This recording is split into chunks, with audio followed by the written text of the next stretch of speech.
Manusia tidak bisa tidur lagi di dunia ini, apa yang terjadi ya? Tanpa tidur, tubuh dan otak manusia akan mengalami penurunan fungsi yang drastis. Dalam waktu singkat, kita akan sulit berkonsentrasi, mudah marah, dan mengalami gangguan memori. Seiring berjalannya waktu, bisa muncul halusinasi, penurunan sistem kekebalan tubuh, hingga risiko kerusakan organ dalam yang parah, karena tubuh kehilangan waktu untuk memulihkan diri dari kerusakan sel. Tapi kan itu emang fungsinya itu udah rusak. Maksudnya manusia tuh benar-benar udah nggak bisa tidur lagi gitu loh. Kayak nggak ada kemauan untuk tidur, rasa untuk tidur, ngantuk. Gimana tuh jadinya? Kan kata kamu jelasinnya begitu, tapi yang tadi saya bilang gimana tuh? Jika fungsi tidur benar-benar hilang secara mutlak, tanpa adanya rasa kantuk atau dorongan untuk istirahat, penurunan fungsi tubuh akan terjadi dengan sangat cepat.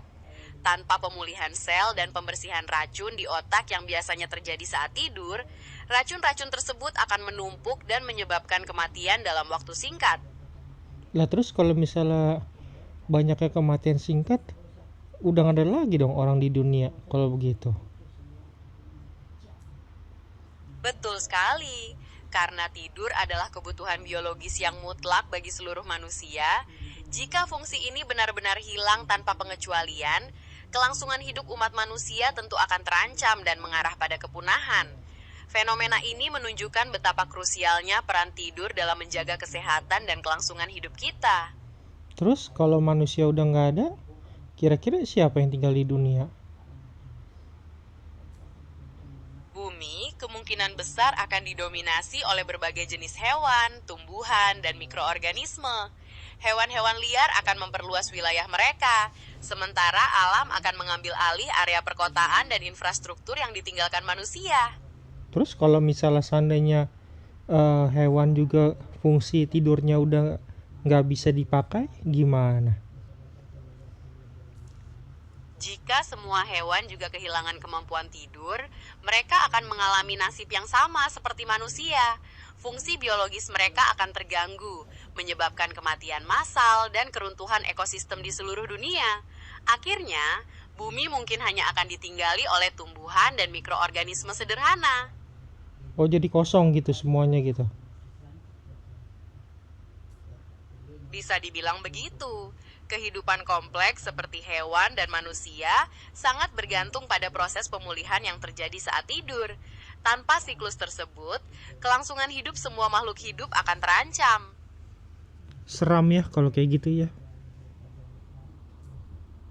Memang terdengar menakutkan, tapi untungnya siklus tidur itu adalah bagian alami dan penting dari kehidupan di bumi yang berfungsi menjaga kelangsungan semua makhluk. Jadi satu kata untuk manusia dan makhluk hidup menurut kamu apa? Terkait hal itu, satu kata yang tepat adalah ketergantungan. Semua makhluk hidup sangat bergantung pada proses-proses alami seperti tidur untuk bisa mempertahankan hidup mereka. Oke, kalau gitu berarti manusia butuh tidur, berarti harus bersyukur dong yang kalau misalnya seandainya bisa tidur ya, daripada orang yang nggak bisa tidur ya. Tentu saja, bisa tidur dengan nyenyak adalah berkah besar yang menjaga kesehatan secara keseluruhan dan menjaga pikiran serta tubuh tetap berfungsi dengan baik setiap hari. Jadi manfaatkan waktu pada saat kita diberi kesempatan untuk tidur gitu. Sangat tepat. Menghargai dan memanfaatkan waktu tidur dengan baik adalah langkah penting dalam menjaga kesehatan dan kualitas hidup kita secara keseluruhan. Oke dong, bilang ke penonton saya tetap bilang semangat dan harus bisa mengatur istirahat. Coba dong bilang ke penonton saya. Halo teman-teman, tetap semangat jalani aktivitas kalian dan jangan lupa atur waktu istirahat dengan baik ya, karena istirahat yang cukup adalah kunci tubuh dan pikiran yang sehat.